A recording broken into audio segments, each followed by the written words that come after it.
बिस्मिल्लाहिर्रहमानिर्रहीम। व्यूवर्स, आप देख रहे हैं हमारा YouTube channel M2M Urdu. Programme है जमहूर की आवाज़। साइफ़र केस में जो अदालत उज़्मा की तरफ से फ़ैसला आया ज़मानत का, इसके ऊपर बहुत सी बातें जो है वो की जा रही हैं, और उसमें जो सबसे बड़ी बात है जो कही जा रही है, जो कि अहमियत की हामिल है और उसके ऊपर गौर करने की ज़रूरत है, वो बात है कि जो साइफ़र केस में सुप्रीम कोर्ट ने फ़ैसला दिया है, इस फ़ैसले के पीछे भी कहा जा रहा है कि इंटरनेशनल इस्टेब्लिशमेंट है, और ये जो लाडला है वो आज भी इंटरनेशनल इस्टेब्लिशमेंट का लाडला है।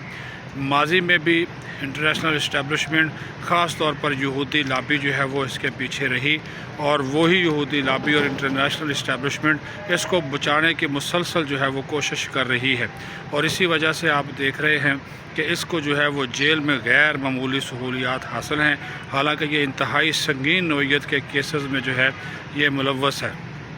साथ ही साथ ये बात भी आपको बता दें कि मुअज़्ज़ज़ जजेस साहबान के सामने ज़मानत का केस रखा गया कि ज़मानत जो है वो साइफ़र केस में शाह महमूद कुरैशी और इमरान ख़ान की ली जाए, वो ले ली गई, लेकिन तमाम तर जो हक़ाइक़ थे उसको जो है वो नज़रअंदाज किया गया। और उसमें सबसे बड़ी बात है वो आप ये देखें कि इस वक्त साइफ़र केस में जो मुख्तलिफ़ गवाहान हैं, जिसमें 2 साबिक़ सेक्रेटरी ख़ारजा भी शामिल हैं, उन साबिक़ सेक्रेटरी ख़ारजा साहबान ने अपने जो बयानात रिकॉर्ड कराए हैं वो बड़ी अहमियत के हामिल हैं। बतौर गवाह के जो उन्होंने बयानात रिकॉर्ड कराए हैं, उन बयानात में उन्होंने वाज़ेह तौर पर ये कहा है कि ये ऑफिशियल सीक्रेट एक्ट की ख़िलाफ़ वर्जी थी कि साइफ़र जो था उसको इन्होंने जो है वो ओपन किया, पब्लिक किया, आवाम के सामने लेकर आए, ये नहीं लेकर आना चाहिए था, और इसकी उन्होंने ख़िलाफ़ वर्जी जो है वो इमरान ख़ान ने जो है वो की। शाह महमूद कुरैशी इस वजह से बच गए कि उन्होंने साइफ़र के हवाले से जलसों में आम मकामात के ऊपर किसी किस्म की कोई बात नहीं की, लेकिन जो इमरान ख़ान की जानिब से बातें की गई, जो गुफ्तगू की गई, वो जो है वो बहुत ज़्यादा जो है उसके ऊपर उन्होंने कहा कि ये ऑफिशियल सीक्रेट एक्ट की ख़िलाफ़ वर्जी और जो डिप्लोमेटिक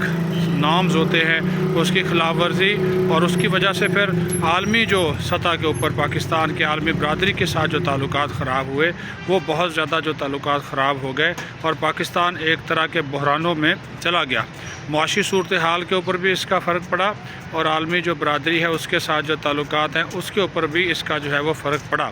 और इस सब तमाम तर सूरत हाल में जो सबसे बड़ा इशू सामने आया, वो इशू ये सामने आया कि जो साइफ़र का केस था, इस केस में जो चीज़ नहीं मांगी गई थी वो भी दे दी गई। मुअज़्ज़ज़ जजेस साहबान ने ज़मानत तो दे ही दी, लेकिन देखिए चूँकि अब फ़ैसला हो चुका है, इसके ऊपर तबसरा किया जा सकता है। ये तो जजेस साहबान ख़ुद भी कह चुके हैं कि जनाब जजेस के फ़ैसला जब आ जाए तो उसके ऊपर तबसरा जो है वो किया जा सकता है। तो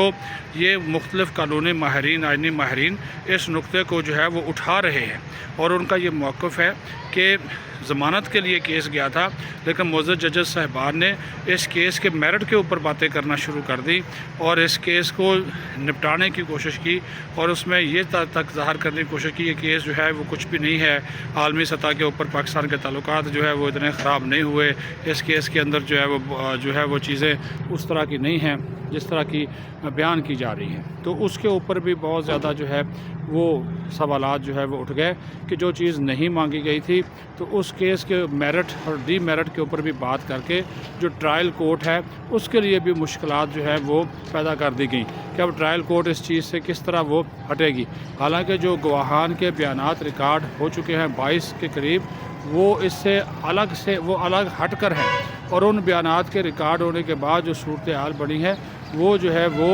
एक किसी और चीज़ को वाज़े करती है। लेकिन हमारी जो आला अदलिया है, अगर इंसाफ के तकाज़े पूरे किए जाते तो जो चीज़ मांगी गई वही देते। तो फिर सबसे बड़ी बात है कि